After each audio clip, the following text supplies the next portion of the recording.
Hi, I'm Landy Kishik with iCEV, and thank you for joining us for Chopped, using iCEV to teach culinary arts.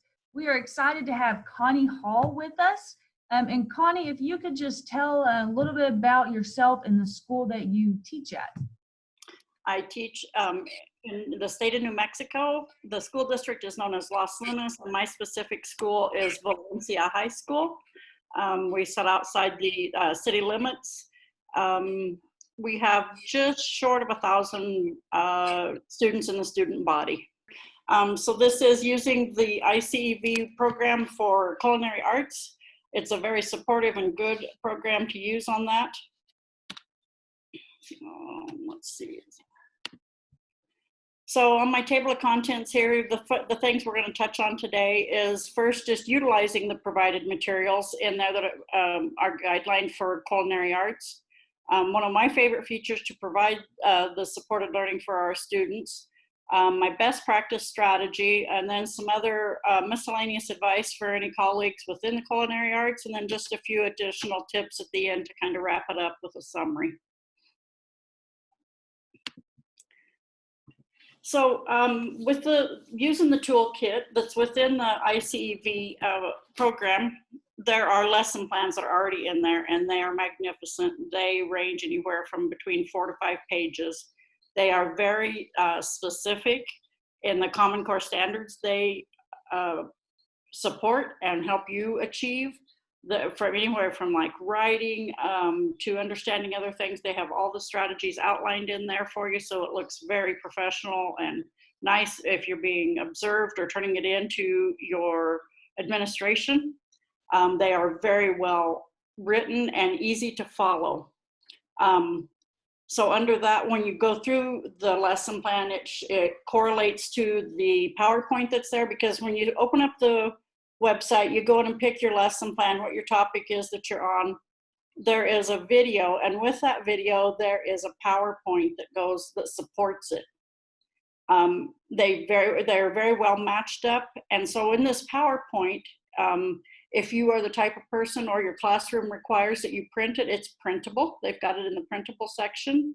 If not, if you've got a projector, you can project the PowerPoint up on there and follow through with it. But best of all, if you're going to be using the video, you don't want to be projecting the PowerPoint. So at that point, you can print it if you want your students to have it to make notes on, or if your students have a computer with them or computer capability, they can open it up and follow it along. They can download it and listen, and it goes step by step. So then you look farther into the lesson plan, and it will tell you what you're achieving and which slides you're going to use to achieve that. So the lesson plan is so well written and laid out. It's much like an outline, very easy to follow. And so even if you've got to leave it for another colleague or a substitute, it's really easy to leave them there and highlight it, and it's easy for them to follow and understand, as long as they've got the technology in there with at their disposal to use it. And they even give you like the time frame. So you already know how long your class is or how much time you have. They'll give you an idea on your time frame on that lesson plan too. So they're very well written out. There's a section in there that gives you online links. They're hot links that you can go in and get to websites that support the teaching and the knowledge that you're doing through that lesson. Each lesson plan has what's called career connections. It's also a video. You go up into the video drop down and select it, and that one is really well planned and just very real to life, I guess would be the right word to use for that.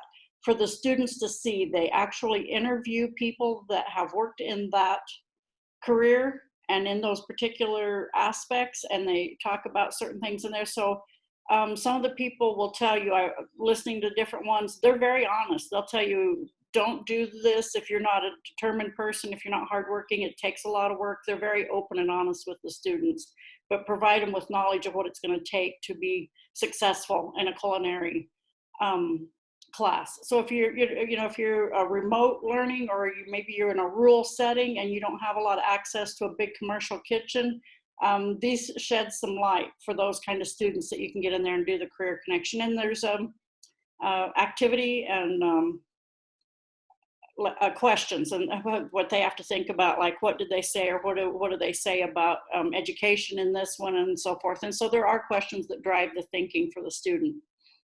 So that's so important to use. That's a good aspect because we are a career technical education program. And so at this point, you are teaching them the career and the technical part of it, as well as the fun that they get to do with the cooking.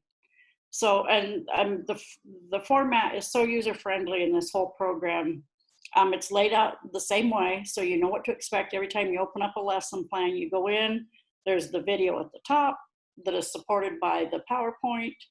And so then under the video, you've got a section called printable. You hit that, it's a drop down. It opens up into everything that's available that's printable. And that is anywhere from your PowerPoint to a list of activities that you can take the students through that correlate with the video and the PowerPoint, to a list of projects that, like your lab exercises that you can do within the kitchen that connect directly with the lesson you're teaching. There are student handouts where they can make notes. There are vocabulary pages where they can learn the vocabulary that's being used for this lesson plan. So that's all wonderful if you like to print. If you're not, if you're environmental conscious and you don't like to do all that printing, then there's another section under that called the interactive. You can go in there, and if the students have computer access, they can complete those forms while they're on a computer. They can open it up and use it with the videos. And then also in the interactive are your assessments. So the students can go right in there and do their assessments, and they don't have to wait for the teacher to grade or to wait for a response. They know they're instant grading right then. And I'll touch base more on it, but that's also if you've got someone with modifications or you got an English language learner, you're capable of allowing them to access it more than once if they need to. And you can do that kind of privately. No, the rest of the class doesn't realize that you're supporting them that way, but it's great support to be able to give those students that additional time to work if you need to. And so then your assessments, you can kind of touch on the summative and the formative, because the summative assessments can come through the activities and projects you're doing. You can, there's a rubric that's also included in there, and the rubric's wonderful. You can use that as far as like grading and estimating the kids' capability when they're doing the projects and activities. It's easily guided, so that way you can give them points on that. There comes your summative assessments that way to make sure they're understanding their connecting their reading and videos to their actual lab work. And then of course you got your formative assessment, because you've got the assessment with each sections, and most of the assessments are 5 questions, maybe some are up as far as 10. They're not not a lot of time consuming or stressful for the students. It just gets to the point, to the technology that they've been learning and using and connecting it. So some of my favorite features, I'm on the right here, you'll see I got some screenshots. The top one here is what the video looks like when it comes up. There's the video there, and you can see off to the side, there are the different slides, and you can go down, you can guide and go back and forth. So you don't have to follow the video step by step, although they lay it out perfect. You don't, but if you needed to rearrange, you can go down to the different parts of the slides and go to the part you want. The second on the right side, this on the bottom corner there, is a screenshot of one of the forms there. That's one of the student notes where you can see they can fill in the forms and learn the terminology as they're going along and working on the video. Gives them something to study or look at before they take the assessments. So with that said, my favorite is probably the video. That is the most supportive. You don't have to reinvent the wheel at this point. You don't have to sit down and make your own PowerPoint. You don't have to set out your lecture. You can use this to back it up. Being video, it gives you the capability to stop and discuss it with the students, ask questions, ask them if they have questions, and it takes a lot of work off of the teacher. It's already there and very easy, and it's the information you need for your students. It's up to date. It's very informative. And These are valuable whether you're sitting in a classroom face-to-face or in our uncertain world now of distance learning. These videos are valuable in either setting, either environment. Because when you're face-to-face, again, it can be your lecture, you can interact with it, you can stop it and discuss with the students, make sure they're understanding it. And then of course, the best part of that is if we go to distance learning, you're still providing that class and that kind of quote unquote lecture to them. The kids can go through and control their lecture. They can listen to what they want, write what they need to, and stop it. So it gives a great value to and power to the students to be able to hear their lecture and maybe repeat it as many times as they need. Maybe some students don't get it the first time through. It gives great power to them to go back and refer to it and an easy way to study. So yeah, like I said, it can guide it. You got the student notes. If you're classroom face-to-face and you like to print things, you can give them the PowerPoint to make the notes on. But it's great support to the students. It gives them a lot of control. The other nice feature of this is, for example, in my particular classroom, we have one-on-one. Each student has their own laptop. So if you've got a student that's absent or maybe has to be out for a family emergency, if you stay in communication through email or let them know, they can still access and do their homework when you're utilizing a program like this. They can get on and do it at home and stay caught up. And then they're not in that, oh my goodness, I got to catch up now when I get back. And this is one of the favorite features that I like. Sometimes even if I'm not using it, if I got someone that's got to travel or be out, if I can find something similar, this is what I will assign, just to give that student that opportunity to not fall behind while they're out of class and doing what they need to do. So another one we were going to talk about was the successful strategy. And just what I touched on earlier, the interactive section of the assignments and the assessments, the teacher has the capability of going in and selecting multiple attempts. So it has a little drop down window and it'll say number of attempts. You know, you can lose at one for your general population. If you've got students with modifications, you can allow them 2 or 3 attempts if they need it. Or for example, you have an English language learning student. This will maybe help them strengthen their ability to grasp the English language. And then not only that, in these kind of classes, they are also learning technical terminology, which they're already challenged to learn in English, the new language of English. But now we're adding to that with all this technical terminology, and they start to kind of get lost. So in this case, they can go back in and kind of practice that on their own. If they're a driven student and they want to improve that, this gives them the chance. And so you give them like a multiple attempts or something where they can go in and work with it. It helps increase their language, their English ability, as well as learning the technical terminology, which makes them a more valuable and employable adult once we get them through the education, their secondary education. And then that just kind of helps. It also alleviates some of the responsibility and work on the teacher, where she can focus on other things, he or she. And you don't have to completely rewrite or reinvent the wheel to be able to make education and make the learning a little better for the students with accommodations or the English language learner. It makes it a lot more user-friendly for the teacher and supports them well. Again, using this too, like I mentioned earlier, it helps us to achieve our grading. The students see their score right there upon completion. It'll show them the correct answer. They know which one they got wrong. And again, if you're going to have like a final or you have the bigger assessment at the end, they can study that and learn and be prepared to move on and add to that.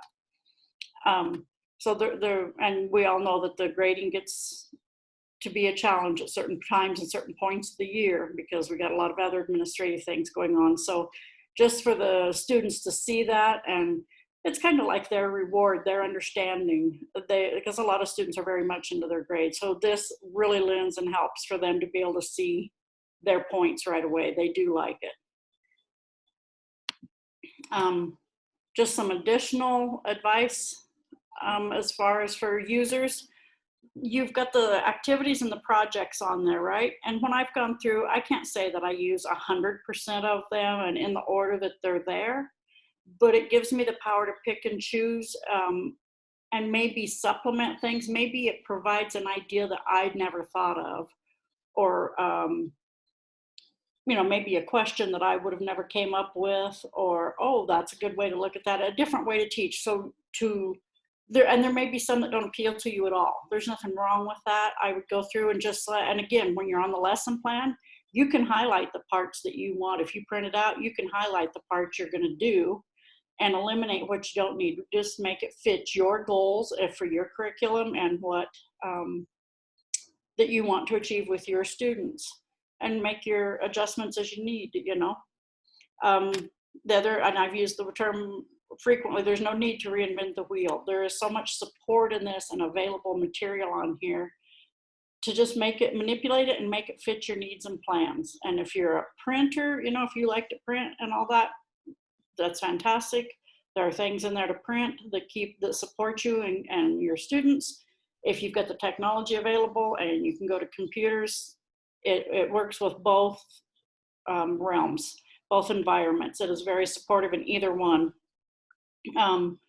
And again, like I spoke earlier, you can adjust the forms or the access for the students with modifications. And by adjusting the forms, what I mean is maybe you have one that's needing to learn, and maybe you've got some of the difficult ones. Maybe you go ahead and fill in those answers for them so they can look at it and learn. You don't necessarily need them to learn that. Let them learn, base it on their modifications that they need.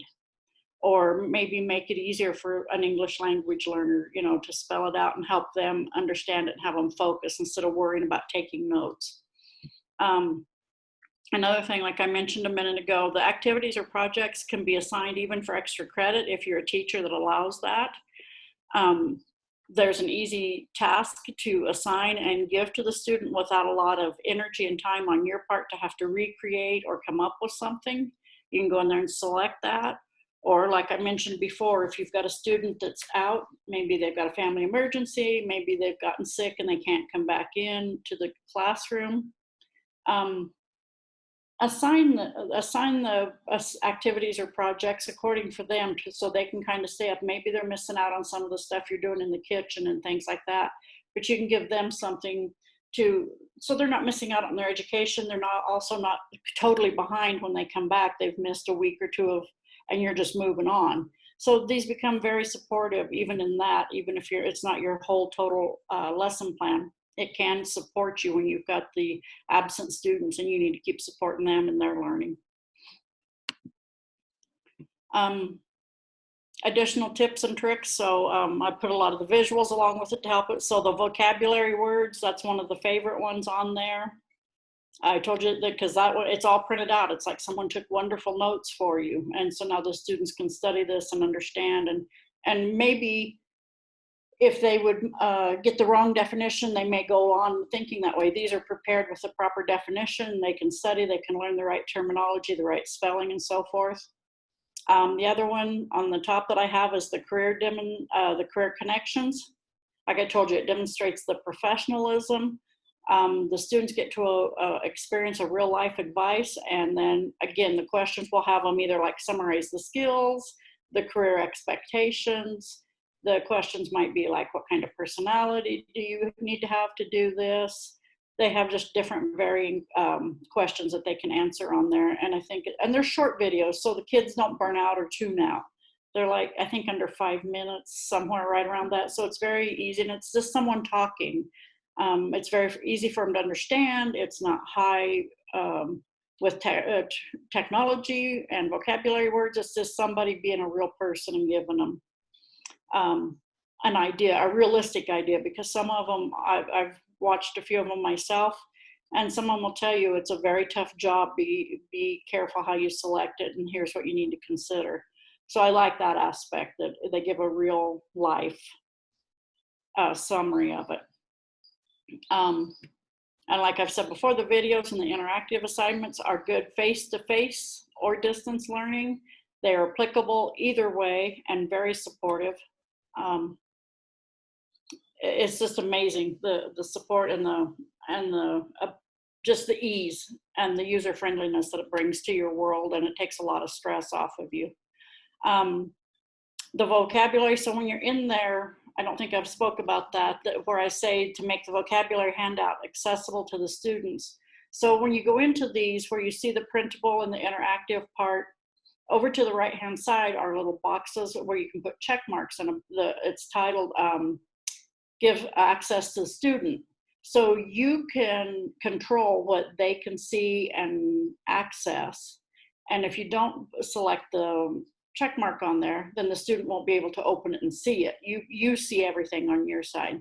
So it's very important to remember to do that part. Don't assign something to the students that you haven't given them access to. And I probably should have mentioned that at the beginning, because that's kind of the vital point. When you're coming through and doing things, you want to make sure it's to the side.